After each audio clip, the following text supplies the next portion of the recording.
E anche di questo mercoledì la match preview, ma non del campionato, bensì stavolta della Champions League, la Coppa dei Campioni. Sì, Gian, perché 1, 2, 3, Verona, Cagliari, Lazio, 3 preview, 3 vittorie, alla faccia di chi ci vuole male. A proposito, scrivete nei commenti chi ci vuole male, così lo sappiamo innanzitutto. E poi, come sempre, vi leggiamo sempre, vi invitiamo a iscrivervi al canale YouTube di Radio Rossonera, a lasciare like a questo video, lo state apprezzando tantissimo, quindi io e Gian vi ringraziamo.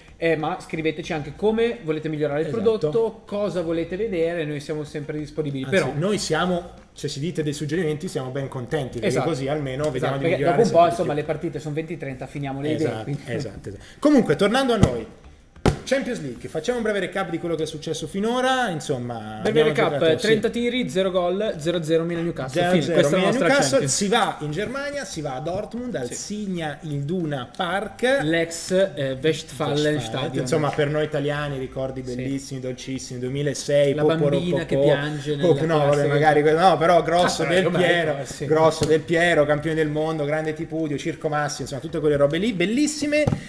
Ma abbiamo però l'ostacolo Dortmund da superare. Abbiamo qualcuno che però ci può raccontare dal vivo, da Dortmund. Certo che ce l'abbiamo. Perché? Perché voi pensavate che vi lasciavamo senza la clip, il video, insomma l'intervista al giornalista ospite. Invece abbiamo chiamato, e ci ha gentilmente risposto ovviamente, Jonas Ortmann della Bild. Ci ha aiutato a capire un po', 1, come gioca il Borussia Dortmund, 2, se il Milan deve aver paura di Gelbe Wand, ovvero il muro giallo, e 3, quanto il Dortmund può mettere in difficoltà questo Milan. Quindi io direi, Gian, diamo la parola a Jonas. Assolutamente, lo salutiamo, ringraziamo e diamo la parola. Jonas.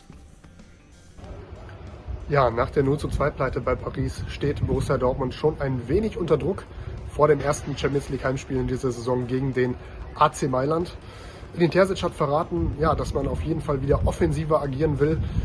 In Paris hatte der Trainer ja total auf einen Stürmer verzichtet vorne drin und hatte mit Daniel Malen und Karim Adeyemi mit 2 schnellen Leuten vorne agiert. Jetzt gehe ich mal stark davon aus, dass wieder ein klassischer Stürmer, unter anderem mit wahrscheinlich Niklas Füllkrug, vorne drin spielen wird. Ja, und dann soll attackiert werden. Edin Terzic hatte erklärt, es braucht rund 10 Punkte, um in diese Hammergruppe weiterzukommen. Ja, und bestenfalls 9 davon sollen in diesem Hexenkessel hier geholt werden, in Signa Iduna Park, wo Borussia Dortmund ja auch seit sehr, sehr langer Zeit ungeschlagen ist. Von daher, ja, erwarte ich die Borussia Dortmund sehr druckvoll und gehe davon aus, dass hier morgen ein Offensivspektakel geboten werden soll. Ja, ich stehe quasi direkt davor. Ich glaube, über die gelbe Wand ist schon so gut wie alles erzählt worden. Das ist natürlich ein unfassbarer Hexenkessel hier. Wenn hier um 21 Uhr die Hymne läuft, dann explodiert das Stadion fast. Ich glaube, das kann man sich nur vorstellen, wenn man wirklich hier ist. Mit 25.000 Menschen ist es die größte Stehplatztribüne Europas. Ja, und ich glaube, da ist erstmal jeder Gegner eingeschüchtert, wenn er vor diese gelbe Wand läuft. Definitiv ein Vorteil für Borussia Dortmund, und es ist natürlich auch kein Wunder, dass man hier seit sehr, sehr langer Zeit ungeschlagen ist. Das letzte Heimspiel, was man hier in der Bundesliga verloren hat, ist über ein Jahr her gegen Werder Bremen, und das hat man in der letzten Minute durch 3 Gegentore verspielt. Den einen Schlüsselspieler hat Borussia Dortmund in dieser Saison nicht. Man hat vor der Spielzeit ja Jude Bellingham zu Real Madrid abgegeben. Davor das Jahr hatte man schon Erling Haaland verloren und davor Jadon Sancho und immer so weiter. Also es hat fast schon Tradition, dass Borussia Dortmund ja den Superstar abgeben muss und sich den nächsten Superstar sozusagen wieder selbst kreieren muss. Dafür hat man ja unter anderem auch mit Jamie Bino-Gittens in dieser Woche den Vertrag verlängert, sehr langfristig bis 2028. Ja, wer ist im Moment der Schlüsselspieler? Man kann sagen, es ist wieder der alte Marco Reus. In den letzten 3 Spielen hat er 3-mal getroffen und ist auf jeden Fall wieder zum Schlüsselfaktor geworden und wird sicherlich auch heute Abend gegen Milan eine ganz entscheidende Rolle spielen. Ja, und hinten im Tor hat man mit Gregor Kobel für mich den besten Torwart der Bundesliga im Tor.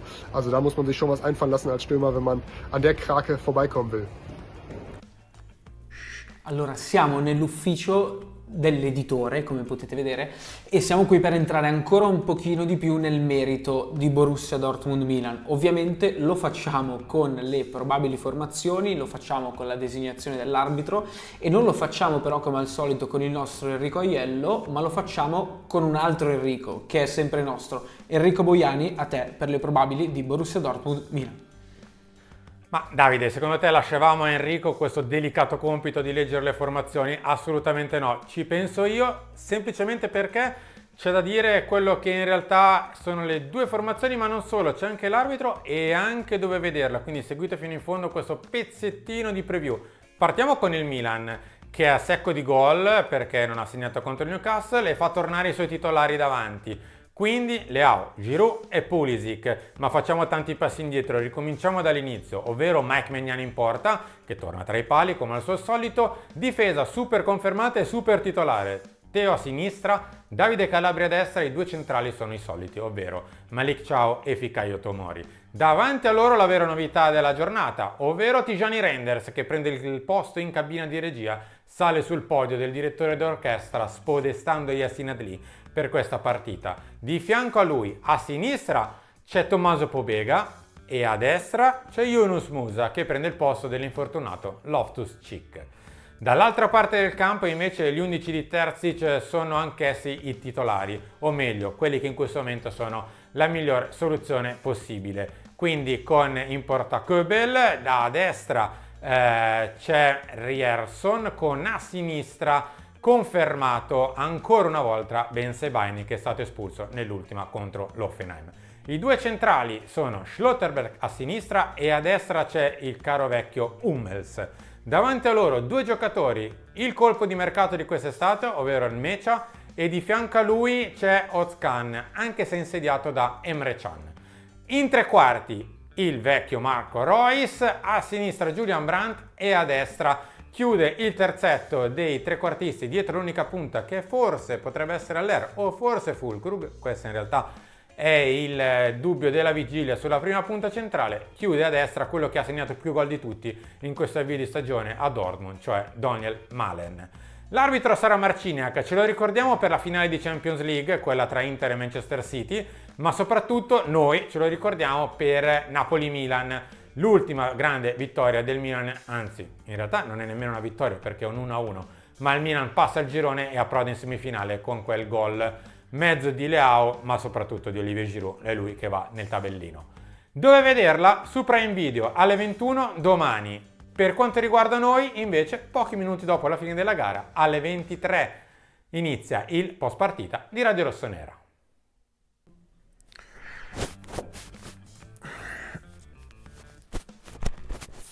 Occhio a...